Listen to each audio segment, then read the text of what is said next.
বিসমিল্লাহির রহমানির রহিম। আসসালামু আলাইকুম। নীতি সহজরান্নার সমাহারে আপনাদের সবাইকে স্বাগতম জানিয়ে আজকে আবারও খুবই মজার একটি রেসিপি নিয়ে চলে আসলাম। সেটি হলো ডিম দিয়ে পটল ভাজি রেসিপি। আপনারা কম বেশি অনেকেই কিন্তু এই রেসিপিটি তৈরি করতে পারেন, তবে আমি যেভাবে এই রেসিপিটি তৈরি করি এবং খেতে আমার কাছে অনেক বেশি ভালো লাগে, সেই রেসিপিটি আপনাদের সাথে শেয়ার করেছি। ইনশাল্লাহ আপনাদের কাছে ভালো লাগবে। আর আমি এই রেসিপিতে এই পটল ভাজিটা করলে খেতে যেমন ভীষণ মজার হয়, তেমন কিন্তু তৈরি করতেও খুব একটা ঝামেলা না, খুব সহজভাবে খুব কম সময়ে কিন্তু তৈরি করে নেওয়া যায়। আর গরম গরম ভাতের সাথে তো এইরকম একটি রেসিপি থাকলে আর অন্য কোনো কিছুই লাগবে না। তো চলুন দেখে নিই কীভাবে রেসিপিটি তৈরি করছি। তো এখানে 600 গ্রাম পরিমাণ পটল আমি এভাবে কেটে নিয়েছি। আগে এরকম আস্ত পটল নিয়ে পটলের গাটা আমি চাকু দিয়ে বা ছুরি দিয়ে এভাবে একটু আঁচড়িয়ে নিচ্ছি। আপনারা চাইলে কিন্তু বটি দিয়েও এই কাজটা করে নিতে পারেন। আমি কিন্তু খোসাটা পুরোপুরিভাবে ছাড়িয়ে নিচ্ছি না। খোসাটা এভাবে আমি চাকু বা ছুরি দিয়ে এভাবে আঁচড়িয়ে নিচ্ছি। এভাবে পটলটা যদি আপনারা আঁচড়িয়ে নিয়ে বা এভাবে খোসাটা পটলের গায়ের থেকে ছিলে নিয়ে যদি আপনারা পটল ভাজিটা করেন, আমার কাছে মনে হয় খেতে বেশি ভালো লাগবে।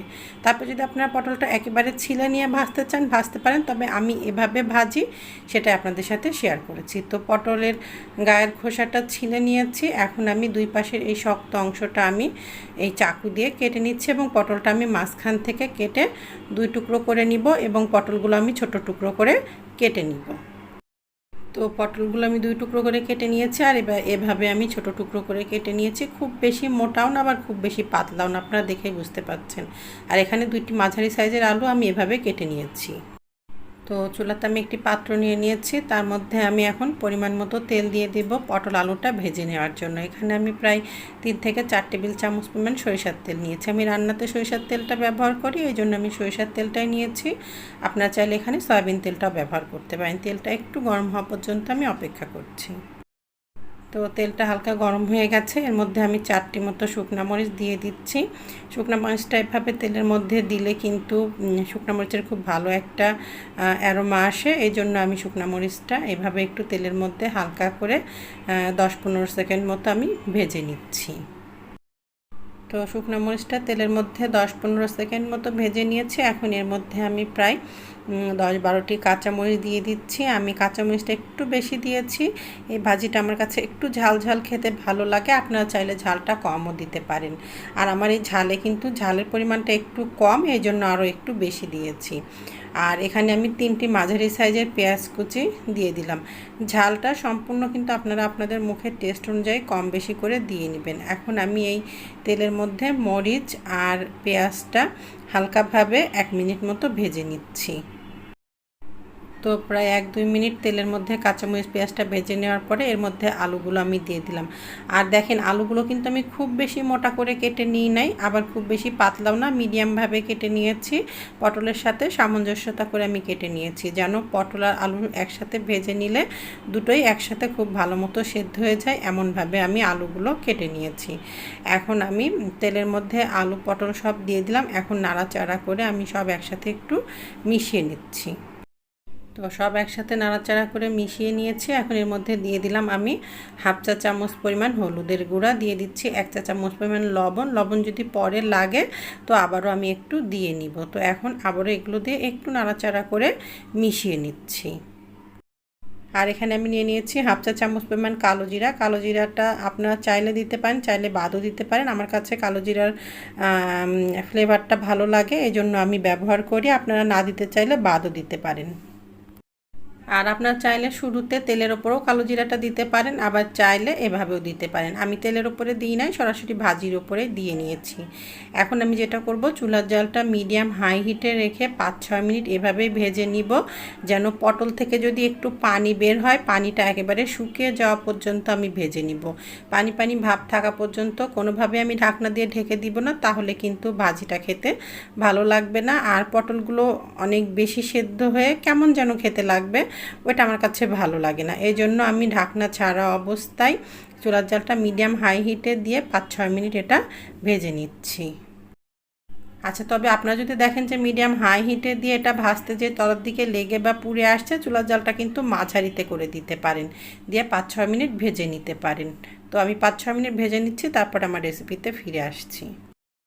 তো এদিকে আমি 4টি ডিম নিয়ে নিয়েছি। এই ডিম 4টিতে আমি 4 চিমটি পরিমাণ লবণ নিয়ে নিচ্ছি। আর আজকে আমি এই পটল আলু ভাজিটা একটু ডিম দিয়ে ভাজি করে নিব, এই জন্য আমি ডিমগুলো ফেটিয়ে নিয়ে একটু স্ক্র্যাম্বল করে নিব। আর আমি কিন্তু কিভাবে ডিমটা স্ক্র্যাম্বল করি আমার অনেক ভিডিওতে আপনাদেরকে দেখিয়ে দিয়েছি। আর আমি কিন্তু কোনো ভাজির মধ্যে যদি ডিম ব্যবহার করি, ডিমটা কিন্তু আমি আগে আলাদাভাবে ভেজে নিই।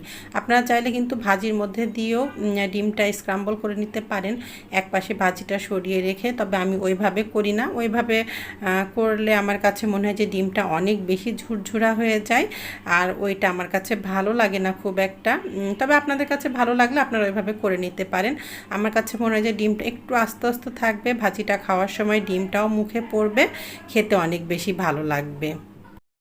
তো ডিমটা স্ক্রাম্বল করে নেওয়ার জন্য চুলাতে একটি কড়াই নিয়ে তার মধ্যে আমি পরিমাণ মতো 1 থেকে 1.5 টেবিল চামচ পরিমাণ তেল নিয়ে নিয়েছিলাম। তার মধ্যে ফেটিয়ে নেওয়া ডিমটা ঢেলে দিয়ে ডিমটা একটু নিচের দিকটা শক্ত হয়ে আসার পরে আমি নাড়াচাড়া করে স্ক্রাম্বলটা করে নিয়েছি। দেখেন ডিমের স্ক্রাম্বলটা কিন্তু ঠিক এমনটাই হবে, কোনো রকম লাল ভাব হবে না, এভাবে একটু হলুদ হলুদ ভাব থাকবে বা সাদা সাদা ভাব থাকবে হালকা।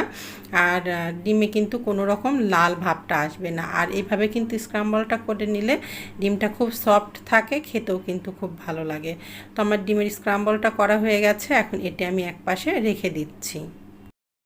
তো এদিকে আমার 6-7 মিনিট মতো হয়ে গেছে। দেখেন ভাজিটার তলার দিকে কোনো রকম পানি ভাবটা নাই, আর পটলের কালারটাও কিন্তু বেশটা চেঞ্জ হয়ে এসেছে এবং কিছুটা কিন্তু সেদ্ধ সেদ্ধ ভাবটাও হয়ে গেছে। তো এখন আমি আর এটা ঢাকনা ছাড়া হতে দিব না, এখন আমি ঢাকনা দিয়ে ঢেকে পটলটা পুরোপুরি আর পটলের আলুটা পুরোপুরিভাবে সেদ্ধ হওয়া পর্যন্ত হতে দিব। এই 10-12 মিনিট হতে দিব, তারপর আমি ঢাকনা খুলে দেখে নিব। তো এটা হতে থাক, তারপর আমি আবার আমার রেসিপিতে ফিরে আসছি। আর এখন কিন্তু চুলার জালটা আমি করে দিয়েছি একেবারে লোতে। তো প্রায় 15 মিনিট মতো হয়ে গেছে। আমি 10-12 মিনিট পর একবার ঢাকনা খুলে দেখে নিয়েছিলাম। তো তখনও পটলটা আর আলুটা একটু শক্ত ছিল, তো আমি আবারও কিছু সময় ঢাকনা দিয়ে ঢেকে দিয়েছিলাম।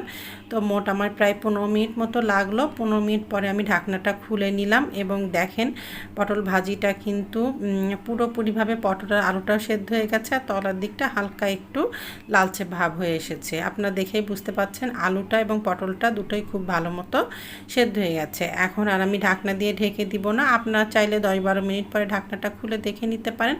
যদি দেখেন যে আলু পটল খুব ভালো মতো সেদ্ধ হয়ে গেছে, তাহলে আর ঢাকনা দিয়ে ঢেকে সেদ্ধ করবেন না। যদি দেখেন যে শক্ত আছে, তাহলে আবারও 2-3 মিনিট ঢাকনা দিয়ে ঢেকে এটি হতে দিবেন। তো আমি এখন এখানে স্ক্রাম্বল করা ডিমগুলো ঢেলে দিলাম, আর যে ডিমগুলো একটু বেশি বড় ছিল সেগুলো আবার একটু আমি ভেঙে নিচ্ছি। এখন এই ভাজির সাথে ডিমটা নাড়াচাড়া করে ভেজে নিব 2-3 মিনিট মতো। আর চুলার জালটা এখন আমি করে দিয়েছি একেবারে মিডিয়াম হাই হিটে। আর এখানে আমি 2টা মতো কাঁচামরিচ এখন একটু দিয়ে দিচ্ছি। আমি কিন্তু যেহেতু ভিডিও করব, একটু দেখার সৌন্দর্যের জন্যই কিন্তু আমি কাঁচামরিচ 2টা শেষে একটু ব্যবহার করলাম। এটা কিন্তু অপশনাল, আপনাদের দেওয়ার কোনোই দরকার নেই। আমি যেহেতু ভিডিও করব, দেখতে যেন একটু ভালো লাগে, এজন্য আমি এই কাঁচামরিচ 2টা এর মধ্যে দিয়ে দিয়েছি। এখন আমি আরও 2-3 মিনিট এটি নাড়াচাড়া করে ভেজে নিচ্ছি। আর আমার কাছে লবণ সামান্য একটু কম মনে হচ্ছিল, এজন্য এখানে আমি প্রায় 1/4 চা চামচ পরিমাণ লবণ আবারও একটু দিলাম। আর এখন আমি লবণটা দিয়ে আবারও একটু নাড়াচাড়া করে নিচ্ছি। আপনারাও একটু লবণটা চেখে দেখে নেবেন, যদি লবণটা কম মনে হয় তাহলে আবারও একটু লবণ দিয়ে নেবেন। তো ঠিক আছে, ভাজিটা হতে থাক, তারপর আমার রেসিপিতে ফিরে আসছি। আর আরেকটি কথা, বারবার নাড়াচাড়া করবেন না, একটু এভাবে রেখে দিবেন। তলার দিকটা যখন একটু লাল ভাব হয়ে আসবে, তখন আবার নাড়াচাড়া করে দিবেন। এভাবেই কিন্তু ভাজিটা করলে ভাজিটা খেতেও ভালো লাগবে এবং ভাজিটার থেকে কিন্তু খুব ভালো একটা ভাজা ভাজা অ্যারোমা আসবে। তো 3-4 মিনিট মতো আমি ভেজে নিয়েছি, আমার ভাজিটা করা হয়ে গেছে। আর দেখেন কতটা লোভনীয় দেখা যাচ্ছে, দেখতেও লোভনীয়, ভাজিটা খেতেও ভীষণ মজার। আপনারা বাড়িতে একবার হলেও তৈরি করে খেয়ে দেখতে পারেন। তো দেখেন ভাজিটা কতটা লোভনীয় হয়েছে দেখতে। আপনারা বাড়িতে কম বেশি অনেকেই কিন্তু এই পটল দিয়ে, আলু দিয়ে, ডিম দিয়ে ভাজিটা করে থাকেন, তবে আমি যেভাবে করেছি এভাবে একবার করে খেয়ে দেখতে পারেন, ইনশাল্লাহ নিরাশ হবেন না। খেতে ভীষণ মজার হয়, আর এই গরমের সময় এরকম একটি ভাজি থাকলে কিন্তু আর গরম ভাতে কোনো কিছুই লাগে না। তো আজকের মতো এখানেই রাখছি। আসসালামু আলাইকুম, আল্লাহ হাফেজ।